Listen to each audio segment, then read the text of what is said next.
नमस्कार दोस्तों, मेरा नाम डॉक्टर अच्युत गुलाटी है। मैं मेडिकल डायरेक्टर हूँ साउल ऑर्थो केयर का। दोस्तों, कमर दर्द, घुटने में दर्द, सर्वाइकल पेन के बाद सबसे कॉमनली रिपोर्टेड पेन होता है कंधे में दर्द होना।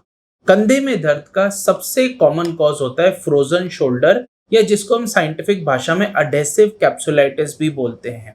जैसे जैसे हमारा भारत देश दुनिया का diabetes capital of the world बन रहा है, तो डायबिटीज की वजह से हड्डियों में होने वाले सबसे कॉमन दर्द की अगर बात करें तो वो फ्रोजन शोल्डर होता है। दोस्तों, अगर हम शोल्डर जॉइंट की बात करें तो वो एक बॉल एंड सॉकेट वैरायटी का जॉइंट होता है। यानी हमारी जो आर्म बोन होती है, जिसे हम ह्यूमरस बोलते हैं, वो हमारे स्कैपुला के एक हिस्से जिसे ग्लिनोइड कैविटी बोलते हैं उसमें इस तरीके से जुड़ता है, जिसे सॉकेट और बॉल बोलते हैं, और ये शोल्डर को 360 डिग्री मूवमेंट देता है।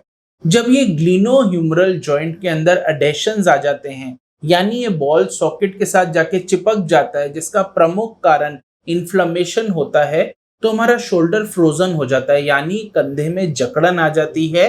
कंधा पूरे रेंज ऑफ मोशन नहीं ले पाता। दोस्तों, फ्रोजन शोल्डर या एडेसिव कैप्सुलाइटिस की अगर बात करें तो उसकी प्रमुख 3 स्टेजेस होती हैं जिसके थ्रू हर डिजीज प्रोसेस निकलता है। पहली स्टेज होती है फ्रीजिंग स्टेज, यानी हमारा कंधा धीरे धीरे जम रहा है।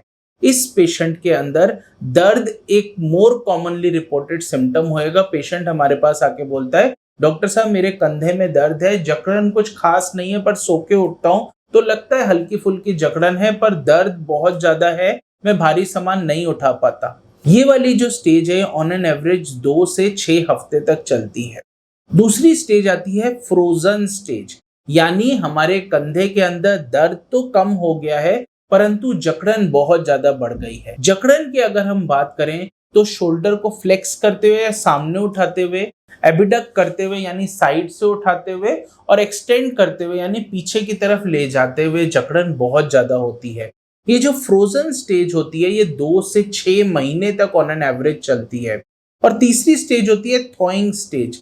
जैसे हमारी बर्फ पिघल रही होती है उसको हम थॉइंग बोलते हैं, उसी तरह हमारे कंधा जो फ्रोजन हो चुका था, जकड़ चुका था एकदम, वो धीरे धीरे खुल रहा होता है, अपनी रेंज ऑफ मोशन बढ़ रही होती है, और ये प्रॉब्लम 2 साल तक चल सकती है। दोस्तों, आइडियली फ्रोजन शोल्डर एक सेल्फ लिमिटिंग कंडीशन है, यानी इवन विदाउट ट्रीटमेंट 2 साल के अंदर अंदर आपका कंधा दर्द, जकड़न और वो सारी स्टेजेस के थ्रू गुजरेगा, और 2 साल के अंदर अंदर आप ठीक हो जाएंगे।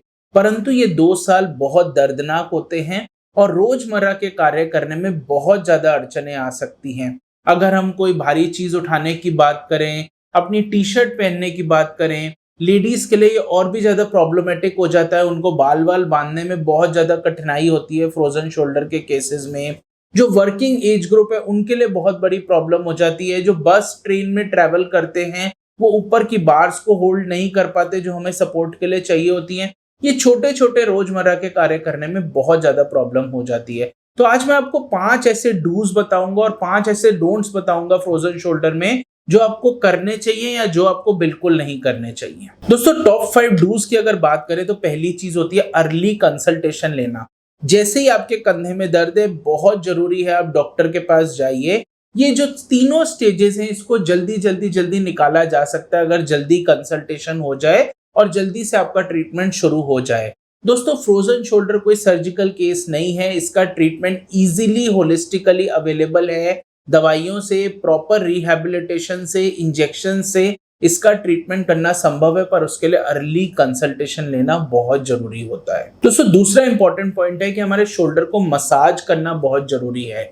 दोस्तों, शोल्डर के अंदर एक कैप्सूल होती है जिसकी एक्चुअल टाइटनेस की वजह से फ्रोजन शोल्डर होता है। इस कैप्सूल की मसाज अगर कर सके आप लोग घर में आराम से, तो फ्रोजन शोल्डर की वजह से जो जकड़न हो रही है उसको प्रिवेंट कर सकते हैं। How to massage your capsule या कैप्सुलर मसाज की हम एक अलग वीडियो आपके साथ जरूर शेयर करेंगे। दोस्तों, तीसरा इंपॉर्टेंट पॉइंट होता है कि अपना स्लीप पैटर्न जानना बहुत जरूरी होता है।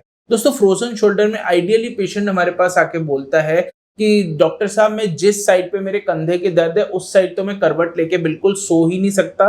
मेरा कंधा जैसे ही मेरी बॉडी के नीचे आता है तो मुझे बहुत ज्यादा दर्द बढ़ जाती है और मेरी नींद टूट जाती है। इसलिए जानना बहुत जरूरी है, आप या तो उल्टे सोइए या सीधे सोइए या उल्टी तरफ सोइए। यानी अगर आपके राइट साइड में फ्रोजन शोल्डर है तो आप लेफ्ट साइड पे करवट लेके सोइए, राइट साइड पे बिल्कुल मत लीजिए क्योंकि वो आपकी नींद तोड़ सकता है। दोस्तों चौथी इंपॉर्टेंट चीज है कि आपका फिजिकल थेरेपिस्ट जो आपको एक्सरसाइजेस बता रहा है, जैसे कॉर्डमैन पेंडुलम की एक्सरसाइज होती है या वॉल वॉक्स होती है या दूसरी जो एक्सरसाइजेस होती हैं, वो करना बहुत जरूरी है। दिन में 3 से 4 बार गर्म सेक देने के बाद आपको वो एक्सरसाइज करना बहुत जरूरी हो जाता है यदि आपको एडेसिव कैप्सुलाइटिस या फ्रोजन शोल्डर है तो। दोस्तों पांचवी इंपॉर्टेंट चीज है स्ट्रेंथनिंग एक्सरसाइजेस।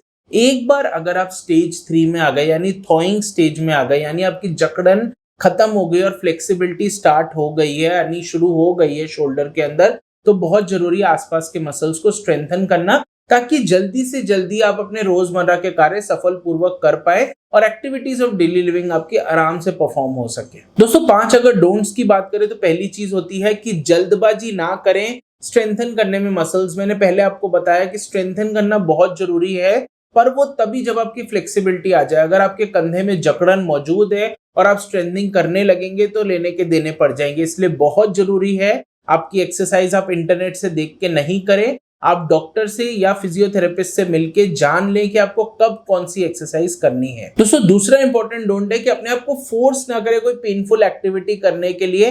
काफी पेशेंट्स हमें आके बोलते हैं कि कंधे में दर्द है तो क्या हुआ, हम फिर भी अपना सूटकेस उठा के ऑफिस जाते हैं, हम दर्द को सहन करते हैं। दोस्तों दर्द को अनदेखा करना या सहन करना कोई सही बात नहीं है। कोई भी भारी काम मत कीजिए। अगर आपके कंधे में दर्द है डॉक्टर को पहले दिखा लीजिए, और अगर आपको फ्रोजन शोल्डर डायग्नोज हुआ है तो कोई भी पेनफुल एक्टिविटी मत कीजिए। तीसरी इंपॉर्टेंट बात है अपनी फिजिकल थेरेपी को प्री मैच्योरली बंद मत कीजिए।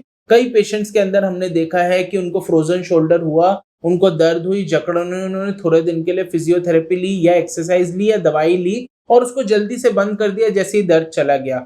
दोस्तों डिजीज एक पूरे प्रोसेस से गुजरता है और उसके साथ साथ ट्रीटमेंट का उस प्रोसेस के साथ चलना बहुत जरूरी है। दोस्तों चौथी इंपॉर्टेंट बात है कि अपनी डाइट को निग्लेक्ट बिल्कुल मत कीजिए। एंटीऑक्सीडेंट एंटी इंफ्लेमेटरी डाइट लेना बहुत जरूरी है यदि आपको फ्रोजन शोल्डर है। और आखिरी बात है कि आपको स्मोकिंग या अल्कोहल को बिल्कुल गुड बाय कर देना है अगर आपको फ्रोजन शोल्डर है। आप समझ ही सकते हैं वो एक इन्फ्लामेटरी डिजीज है, वो एक सूजन या जलन की वजह से होने वाला रोग है। और अगर आप स्मोकिंग करेंगे या अल्कोहल लेंगे जो कि प्रो इन्फ्लामेटरी होते हैं यानी जलन को बढ़ाते हैं, तो आपका डिजीज प्रोसेस और एक्सेलरेट हो जाएगा। आपकी जलन और जकड़न और सूजन, लालिमा, दर्द ये सब बहुत ज्यादा बढ़ जाएंगे।